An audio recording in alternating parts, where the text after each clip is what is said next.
How you doing, guys? Professor EDC with another Bladosophy Sunday, and yeah, the camera looks awful. I don't know why, but anyways, maybe it's because an old phone.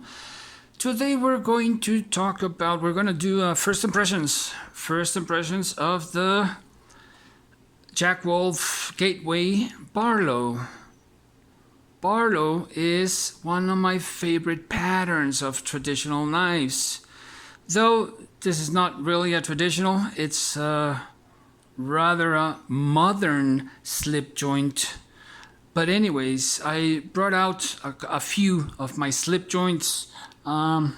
This very unique, very useful Victorinox. I love it. This thing is so sharp.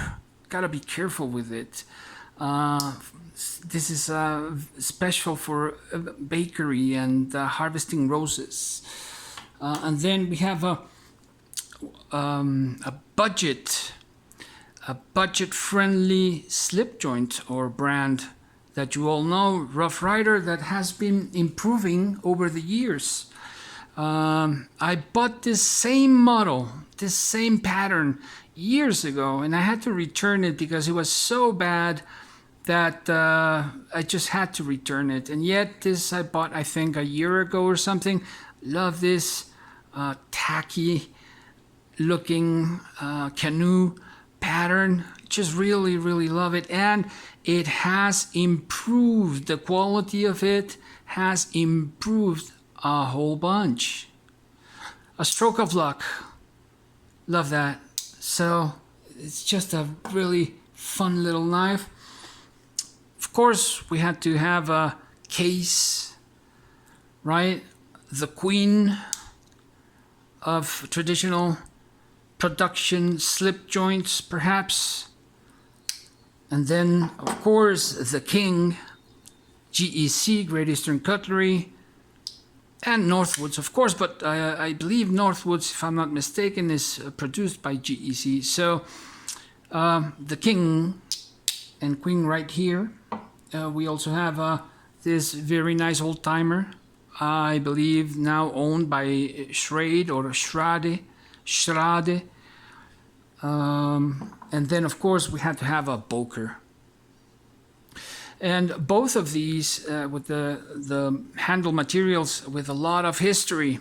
That's what I love about these two. And yeah, I had to bring out the high Jack Wolf, the high brand Jack Wolf. It slipped my mind the word that I'm looking for, but anyway, it's there. So let's talk about this Gateway. First of all, I love the Barlow pattern, and especially this size. It's just such a great jackknife, such a great good size of it. Bolsters, materials, bolster and liners in stainless steel. Micarta 14C28 Sandvik steel. The counter edge is a little bit more pronounced upwards in this model, in this pattern. As you can see, how it goes up instead of coming down so drastically. Right there. So I do like this this clip point. I'm not a clip point guy, but I do like it a bit more in this one than in the other ones. Here you have the brand, of course, and what else? Pin construction. Here we have seamless pins and on both sides. I do prefer that. You can take away all the hardware. Yeah, this is, by the way, this is titanium.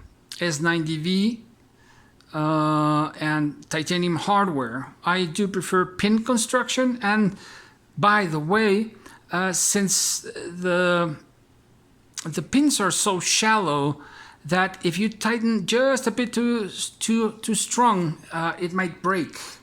So that's one thing to consider, and in that sense, I do prefer pins. I do prefer a more traditional pin construction, which, by the way, looks good, and it's seamless. That was very well done on this knife. And for the first time, we got, I believe it's the first time, a shield, something that every traditional,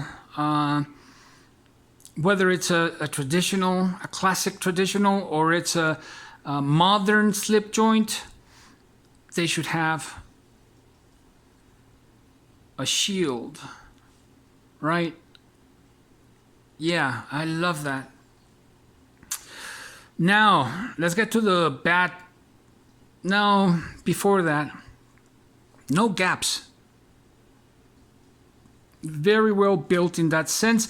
The very edges of the micarta they're not really well finished. They're a bit sharp. Should have been rounded off, I think. The steel on one side. Let me see. I just felt something off. Oh, let me see. Yeah, right there.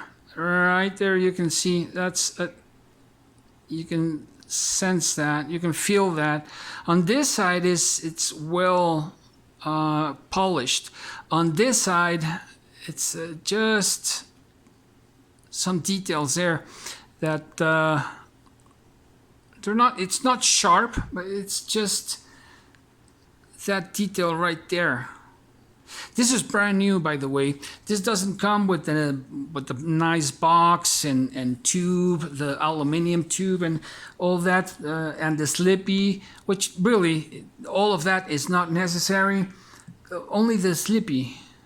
Yeah, it's nice, but if you can reduce the cost, we would all be happy in that sense, right? Paying for much nicer materials at a lower cost. That's we've always mentioned that. We've always talked about that. The high cost of the higher level or higher. Oh my God! I forgot about the word. The higher tier of JWK has always been pretty expensive. We know that, and it's up to each and any one of us to decide whether you buy it or not, whether if it's something that it makes sense to you or not. In this case, let's talk about the micarta, because that's the problem. This micarta is the same micarta, or almost the same micarta, as Rough Rider uses in their knives. And I've had plenty of Rough Riders, so I know what I'm talking about. I found, of course, also, which I've been criticized about that by JWK, by using a Euler's lens. But, I like to take a look at everything. So I found some gaps in the micarta that they're barely noticeable, but you can see it with the naked eye. And if you use a lens, then you can see it even more on both sides. Let me see if I can catch one. The lighting is not the best right here, but let me see. One is around here. No, in the video in Spanish, I was able to demonstrate it, but I'm not catching anything here. Maybe there. Let's see if it's with the shine. There we go. There you can see a little bit. There it is. There's one. and then there's another one around here, and in the back there are a couple of more, and then there's some kind of a stain right in the corner. Let me see if I can get, there you go. There you can see that little stain. I don't know what if it's the polish or what, but anyway, the other detail about this micarta is that it's rather cheap and too slippery for my taste. So I do like the pattern. Quality price ratio, I think it's right there. I think it's right there. Tension about a 6, so it's pretty good. The walk and talk. And is it worth it? I leave that up to you guys. But I found this to be, I don't know in the other materials, but just a very nice, a fancy Rough Rider, if you will. Yeah, that's a good one. A fancy Rough Rider. I like it. Anyways, hope you guys enjoyed it. Professor EDC out.